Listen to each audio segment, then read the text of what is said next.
Hello বন্ধুরা, আসসালামু আলাইকুম। স্বাগতম জানাচ্ছি আমার চ্যানেলে। তো বন্ধুরা, হাজির হয়ে গেলাম দারুণ একটা ইফতার রেসিপি নিয়ে। তো বন্ধুরা, ইফতারে কিন্তু সবারই আমাদের একটা চিড়ার আইটেম সবসময় থাকে। চিড়া ভিজিয়ে সেটাকে দই এবং নারকেল কোড়া দিয়ে মাখিয়ে কিন্তু আমরা পরিবেশন করি ইফতারিতে, মিষ্টি একটি আইটেম। তো আজকে একটু চিড়া দিয়ে ভিন্ন স্টাইলের একটি রেসিপি নিয়ে হাজির হয়ে গেছি। আশা করছি আপনাদের ভালো লাগবে বন্ধুরা। তো রেসিপিটি তৈরি করতে যা যা লাগবে সব কিছু আমি একসঙ্গে এখানে গুছিয়ে দেখিয়ে দিচ্ছি। এখানে আমি নিয়েছি মেজারমেন্ট কাপের 1 কাপ পরিমাণ চিড়া, নিয়েছি তার থেকে কম ময়দা এবং ময়দার থেকেও কম চিনি এবং সঙ্গে একটি ডিম বন্ধুরা। তো এই চিড়াটাকে প্রথমে আমি বেছে তারপরে পরিষ্কার করে একটু ধুয়ে নিয়েছি। খুব বেশিক্ষণ পানি রাখা যাবে না, ঝরিয়ে নিতে হবে। চিড়াটা কিন্তু একদমই ঝরঝরা থাকবে। আর নিয়েছি ময়দা। তো বন্ধুরা, এটা দিয়ে আমি এখন একটি ডো তৈরি করব। চলুন দেখে নেওয়া যাক। তো বন্ধুরা, প্রথমে এগুলোকে আমি একটু সাইডে সরিয়ে রাখবো এবং একটা খোলামেলা পাত্র নিতে হবে। তো আমি এখানে একটা প্লেট নিয়ে নিচ্ছি, যেটাতে খুব সুন্দর করে মাখিয়ে নেওয়া যাবে। তো প্রথমে আমি এখানে চিড়াটা দিয়ে নিচ্ছি। তো দেখুন, চিড়াগুলো কিন্তু একদমই ঝরঝরা, কোনো রকম গলে নেতাপাতা হয়ে যায়নি। এরকম ঝরঝরা চিড়া লাগবে। প্রয়োজনে আপনারা চিড়াটাকে না ভিজিয়ে এরপরে একটু পানি ছিটা দিয়েও রেখে দিতে পারেন সামান্য, সেটাতেও খুব সুন্দরভাবে তৈরি হয়ে যাবে। আর আমি এখানে লাল চিড়া নিয়েছি। যার কাছে যেমন চিড়া থাকবে সেটা দিয়েই কিন্তু এই নাস্তা রেসিপিটি সুন্দরভাবে তৈরি হয়ে যাবে। তো তারপরে এখানে আমি ময়দাটা দিয়ে নিচ্ছি।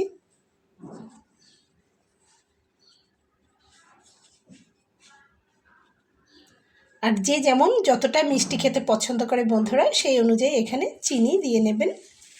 প্রয়োজনে চিনিটা চেখে পরবর্তীতে আরও একটু দিয়ে নিতে পারেন। প্রথমে অল্প করে দিয়ে পরে প্রয়োজন বেঁধে লাগলে কিন্তু আরও আপনারা দিয়ে নিতে পারবেন। এবং এখানে আমি 1 চিমটি পরিমাণে লবণ দিব। তো বন্ধুরা দেখুন, এখানে আমি 1 চিমটি পরিমাণ লবণ দিয়ে নিচ্ছি বেটার টেস্টের জন্য। তো তারপরে আমি এখানে একটা মাত্র ডিম দিয়ে নেব, একটার থেকে অধিক লাগবে না।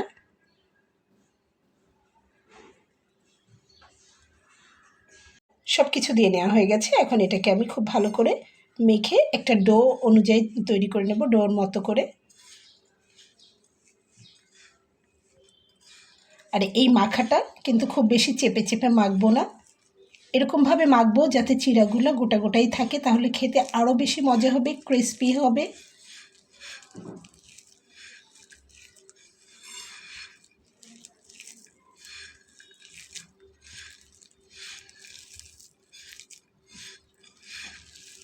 চিড়ার এই নাস্তা রেসিপিটি শুধুমাত্র রমজানের জন্য না, এছাড়াও কিন্তু অতিথি আপ্যায়নের পিঠা, এটি একটি পিঠার আইটেম হিসেবে পরিবেশন করে নিতে পারবেন, বা বিকেলের নাস্তা হিসাবে চমৎকারভাবে মানিয়ে যাবে যারা একটু মিষ্টি পছন্দ করে।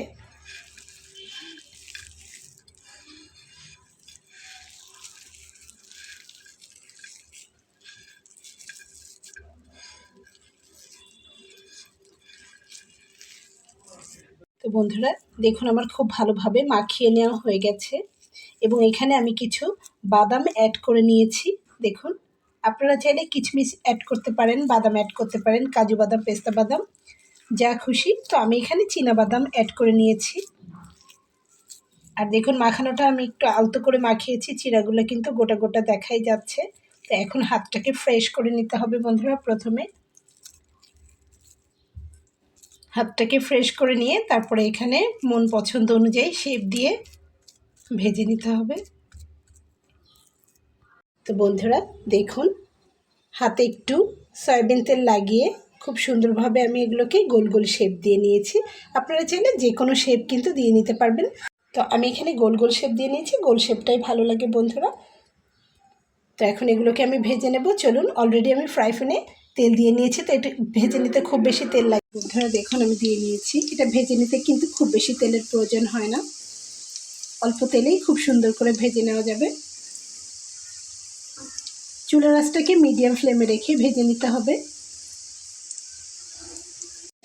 দেখুন, এগুলো নিচের দিকটা একটু হয়ে গেলেই উল্টে দিতে হবে।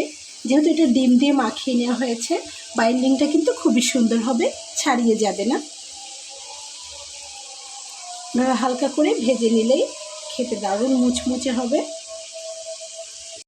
তো দেখুন বন্ধুরা, ঠিক এরকম কালার করে ভেজে নিতে হবে। এবার আমি তুলে নেব তেল ঝরিয়ে ঝরিয়ে।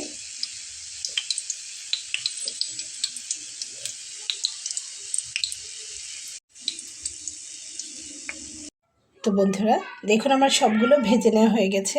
ভেতরটা একদম বাদামে টইটুম্বুর আর ক্রিস্পি হয়েছে। দেখুন এখানে দুই একটা বাদাম ফুটে ফুটে রয়েছে, পাচ্ছেন? এটা হচ্ছে ভেতরে বাদাম, এটাও ভেতরে বাদাম দেওয়া।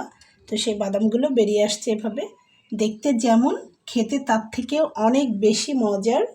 অবশ্যই বাসায় ট্রাই করে দেখবেন। আর কমেন্ট সেকশানে এসে জানাতে ভুলবেন না রেসিপিটি আপনাদের কেমন লাগলো। যেহেতু এটা একটা মিষ্টি আইটেম, ছোটো বড়ো সবাই কিন্তু ভীষণ মজা করে খেয়ে নেবে। তো অবশ্যই এই রেসিপিটি ইফতারে রাখবেন।